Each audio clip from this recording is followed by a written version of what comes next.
पागल लड़की, इतना क्यों भावुक हो रही हो? जब तुम आओगी लखनऊ तब हम मिलेंगे ना, ठीक है? अब तुम अपना ध्यान रखो और मैं निकलती हूँ, शोभा जी ने कहा। और जिसे सुन अर्पिता बस मुस्कुरा भर देती है और शोभा जी वहां से चली जाती हैं। कमला भी शीला के पास रुक जाती है और ये देख अर्पिता अंदर कमरे में जाकर शान के लिए बुने गए स्वेटर को फाइनल टच देती है और उसे इमेजिन कर मुस्कुराते हुए कहती है, अच्छा लगेगा आप पर शान। वहीं शान लगातार आ रही हिचकियों से परेशान है, जिसे देख परम बोले, भाई लगता है छोटी भाभी आपको दिल से बहुत याद कर रही हैं। ये सुन शान बोले, लगता तो ऐसे ही है छोटे। इतने में शान की हिचकियां आना बंद हो जाती हैं, जिसे देख शान मन ही मन बोले, इतनी शिद्दत से याद किया जा रहा है मुझे अर्पिता, बस कुछ दिन और फिर तुम भी यहीं आ जाओगी। मुस्कुराते हुए शान की नजर घर की बालकनी में खड़ी श्रुति पर पड़ती है, जो परेशान हो किसी से बात कर रही है। और श्रुति को परेशान देख शान उसके पास पहुंचे और बोले, क्या हुआ श्रुति, परेशान क्यों हो? किसी से झगड़ा हुआ? किसी ने कुछ कहा क्या? बताओ मुझे, क्या बात है? उसकी बात सुन श्रुति बोली, भाई मैं परेशान मेरे एक दोस्त सात्विक की वजह से हूँ। आपको पता है उसने जॉब तो पहले ही छोड़ दी थी, अब ना जाने क्यों ये शहर भी छोड़कर जा रहा है। पिछले 1 महीने से अजीब ही बिहेव कर रहा है, ना मुझसे अच्छे से बात कर रहा है, ना ही मिलना चाह रहा है। अरे भाई, प्रेम में किसी को हार मिलती है तो किसी को जीत। इसका मतलब ये नहीं कि इंसान इस हार से ही हार जाए। 1 महीने पहले दिल टूट गया था बेचारे का, ना जाने किससे प्यार करता था, ना ही मुझे पता, ना ही अर्पिता भाभी को। अब महाशय जिद किए बैठे हैं कि इस शहर में ही नहीं रहना है, तो बस उसी को कॉल कर बात करने की कोशिश कर रही थी। श्रुति की बात सुन प्रशांत बोले, श्रुति, प्यार हर व्यक्ति के लिए अलग होता है। हर किसी के लिए इसकी परिभाषा, इसका अर्थ, इसके मायने अलग तरीके के होते हैं, क्योंकि ये है तो एक भावना ही जो सीधा इंसान के दिल से जुड़ती है। इसमें मिली स्वीकृति और अस्वीकृति दोनों सीधा दिल पर प्रहार करती है, इसलिए इसे स्वीकार करने में भी समय लगता है। तुम्हारा दोस्त समझदार है, जिसने इतने दिन तक खुद को संभाला। वो कोई गलत कदम नहीं उठा सकता। तुम उसे थोड़ा समय दो, वो जो करना चाहता है उसे करने दो, और जब उसे ये एहसास होगा कि उसे वापस लौटना चाहिए तो वो आ जाएगा। ठीक है श्रुति? हाँ भाई, मैं समझ गई, श्रुति ने कहा और वो वापस अपने कमरे की ओर निकल जाती है। और उसके जाने के बाद शान सोचते हुए बोले, ताई जी भी यहीं आ गई हैं अप्पू, अब तुम्हारा ध्यान वहां कौन रखेगा? माँ ने कुछ कहा तो तुमसे नहीं, अब तो माँ तुमसे अच्छे से पेश आती हैं, ताई जी ने बताया था, और तुमने भी तो बोला था मुझसे कि अब माँ तुमसे अच्छे से मुस्कुराते हुए बात करती हैं। मुझे ठाकुर जी पर भरोसा रखना चाहिए, वो सब ठीक ही करेंगे। शान ने ये बातें खुद से ही कही और कमरे की ओर निकल जाते हैं। वहीं सांझ ढलती देख अर्पिता कमरे से बाहर आती है और बगीचे में जाती है, जहां शीला अकेले बैठी हुई है। ये देख अर्पिता वहां उनके पास आकर खड़ी हो जाती है और उसे देख शीला बोली, अर्पिता अब खड़ी क्यों हो? वापस भी तो कमरे में जाना होगा ना? अर्पिता आगे बढ़ी और शीला जी को सहारा देकर उनके कमरे तक ले जाती है। और उसकी खामोशी देख शीला जी मन ही मन सोचती हैं, ये तो चमत्कार ही हो गया कि आज इसकी चपड़ चपड़ बंद है, नहीं तो कितना सर दर्द कर देती थी। वहीं अर्पिता जब बिना कुछ कहे चल रही है तो उसकी पायलों की आवाज सुन शीला जी बोली, ये इतने शोर वाली पायलें क्यों पहन ली हैं? अब तक तो नहीं पहनी थी, इन्हें उतार देना, बहुत शोर करती हैं। और अर्पिता बिना कुछ जवाब दिए उन्हें ले जाती है और उनके कमरे में पहुंच उन्हें बेड पर लिटाकर ब्लैंकेट ओढ़ा वहीं थोड़ी दूर रखी कुर्सी पर जाकर बैठती है और पायलों को वहीं उतारकर हाथ में पकड़ वापस चली आती है। कमरे में आकर बस शान के बड़े से पोस्टर को एक टक देखती रहती है। 10 दिन और गुजर जाते हैं। शीला के पैर का प्लास्टर भी कट जाता है और वो धीरे धीरे चलने भी लगती हैं। इन बीते दिनों में अर्पिता ने शीला जी से बहुत ही सीमित मात्रा में बात की। वहीं कमला से भी जितनी आवश्यक होती उतनी ही बातें कर लेती।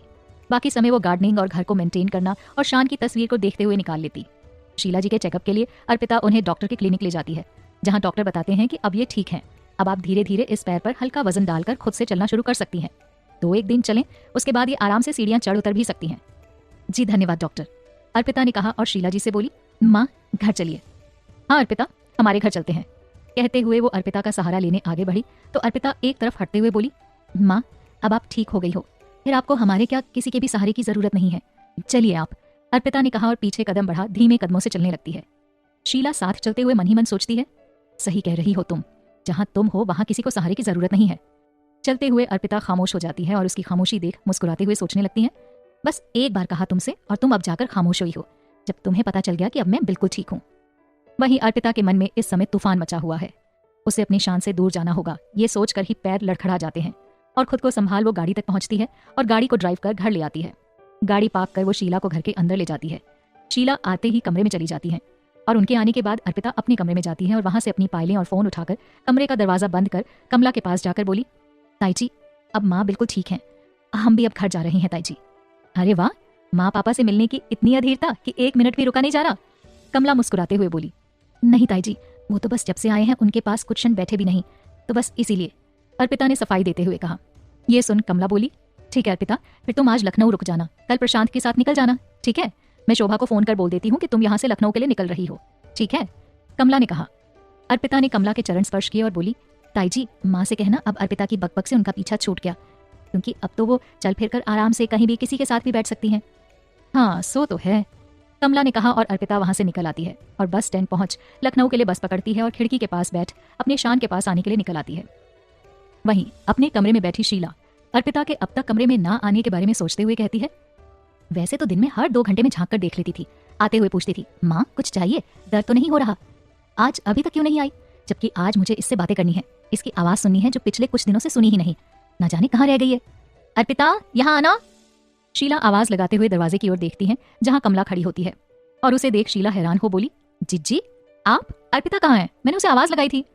अर्पिता तो चली गई शीला, उसे घर जाना था तो मैंने उससे बोला पहले लखनऊ जाए और वहां से अगले दिन प्रशांत के साथ घर के लिए निकल जाना। अर्पिता चली गई जिज्जी?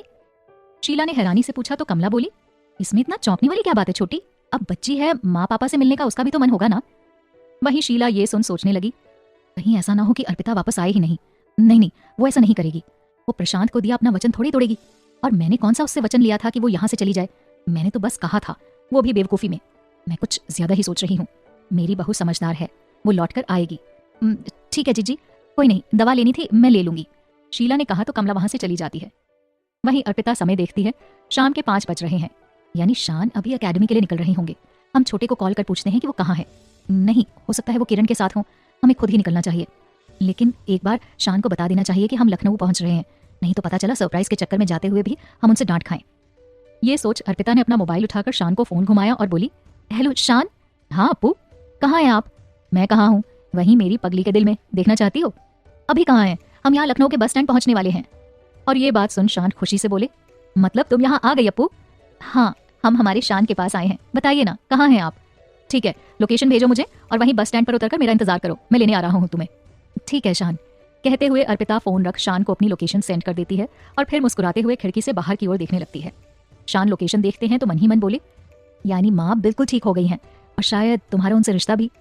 मैं पहुंच रहा हूँ अपनी पगली के पास। कहते हुए शान एकेडमी जाने की जगह बस स्टैंड मुड़ जाते हैं, जहां बस आकर खड़ी ही हो पाई होती है। अर्पिता अपना छोटा सा बैग उठाती है और बाहर उतर जाती है और एक शॉप के पास खड़े शान अर्पिता को देख लेते हैं और उसके पास आकर बाइक रोक लेते हैं। अर्पिता के दिल की धड़कनें बढ़ जाती हैं और वो धीमे से शान के पास बैठ जाती है। शान ने उसे देखा और हल्का सा मुस्कुराए और बाइक लखनऊ की सड़क पर दौड़ा देते हैं। घर की लोकेशन चेंज देख अर्पिता हैरान हो बोली, शान आपने रूम कब बदल लिया? 1 महीने पहले ही, जब किरण और परम दोनों यहाँ आए थे तब। ठीक, हम समझ गए शान, अर्पिता ने कहा और अपना सर शान की पीठ पर टिका लेती है। अर्पिता एक बात पूछूं? हाँ पूछो। तुम खुश तो हो ना? आज हम सबसे ज्यादा खुश हैं शान। ठीक, बहुत बढ़िया। हाँ शान। और कुछ देर दोनों चुप हो जाते हैं। इतने में घर आ जाता है तो शान अर्पिता से बोले, उठो अप्पू, रूम आ गया है।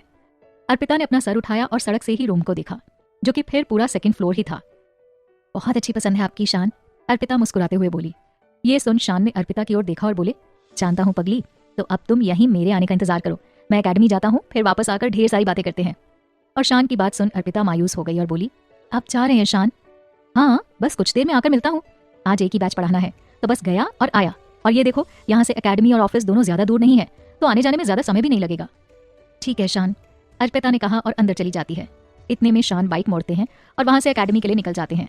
एकेडमी पहुंच रवीश जी के पास गए और बोले, भाई मुझे 3 दिन के लिए छुट्टी चाहिए। फिर से छुट्टी? 3 दिन की यार, कुछ तो रहम मेरी एकेडमी पर भी कर लो। ये सुन शान मुस्कुराते हुए बोले, 3 दिन के लिए मैं पर्सनल काम से आउट ऑफ सिटी जा रहा हूँ मेरे भाई। ठीक है, वैसे भी तुम कुछ लेते तो हो नहीं, उस पर मैं तुम्हें रोक लूँ कैसे? 3 दिन बाद आ जाना, लेकिन हो सके तो इस बार अर्पिता को भी लेकर आना। और रवीश की बात सुन शान बोले, अब उसे काम करना है या नहीं ये तो वही डिसाइड करेगी, मैं कुछ नहीं कह सकता। ठीक है भाई, रवीश ने कहा तो शान अपनी क्लास अटेंड करने चले जाते हैं। और अर्पिता सीढ़ियां चढ़ते हुए ऊपर पहुंचती है और पूरे फ्लोर का जायजा लेती है। 3 कमरे, 1 हॉल, 1 रसोई, बालकनी और ऊपर रूफ गार्डन। काफी दिनों बाद उसके चेहरे पर सुकून भरी मुस्कुराहट आई है। वो सब देख ही रही होती है कि तभी श्रुति अपने कमरे से निकल कर आती है और अर्पिता को देख खुशी से चीखते हुए कहती है, मतलब अप्पू तुम यहाँ आ ही गई हो, छोटी मामी ठीक हो गई? हाँ श्रुति, अर्पिता ने श्रुति के गले लगते हुए कहा। बहुत बहुत बहुत खुशी की बात है, मुझे जानकर बहुत अच्छा लगा कि तुम आ गई हो अप्पू। तुम यहाँ क्यों खड़ी हो, चलो कमरे में चलकर ढेर सारी बातें करते हैं, श्रुति ने खुशी से सराबोर होते हुए कहा और अर्पिता को अंदर खींच ले जाती है। श्रुति हम चल रहे हैं, ऐसे खींच के क्यों ले जा रही हो? अर्पिता ने कहा, जिसे सुन श्रुति बोली, चुप करो, मैं कौन सा अपने रूम में ले जा रही हूँ, देखो मैं तुम्हें कहाँ लेकर आई हूँ, देखो जरा। श्रुति ने अर्पिता से कह उसका हाथ छोड़ दिया और अर्पिता ने नजर उठाकर सामने की दीवार देखी, जिस पर शान और अर्पिता दोनों एक पोस्टर में मुस्कुराते हुए खड़े हैं।